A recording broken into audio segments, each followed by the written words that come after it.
বন্ধুরা একটু শুনো তো, আমি সম্প্রতি একটা বই পড়েছি, জ্ঞান গঙ্গা, সন্ত রামপালজি মহারাজের লেখা। সত্যি বলতে কি, এই বইটা আমার ভাবনাধারা সম্পূর্ণ বদলে দিয়েছে। এত সহজ ভাষায় জীবনের বড় বড় প্রশ্নের উত্তর দিয়েছে যে আমি অবাক হয়েছি। আমরা সবসময় ভাবি জন্ম, মৃত্যু, ঈশ্বর, আত্মা, এসব কি? এই বইতে খুব স্পষ্টভাবে সব ব্যাখ্যা আছে, কোনো জটিলতা ছাড়াই। আমি তো বলবো অন্তত একবার তোমরা সবাই এই বইটা পড়ে দেখো। বিশ্বাস করো, চোখ খুলে যাবে।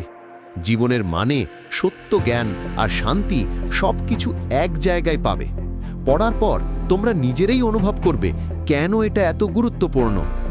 তাই আজকের এই ব্লগ থেকে তোমাদের জন্য শুধু এইটুকু বার্তা: সময় বের করে একবার জ্ঞান গঙ্গা পড়ো। পরে আমাকে ধন্যবাদ না দিলেও চলবে, মন থেকে অনুভব করবে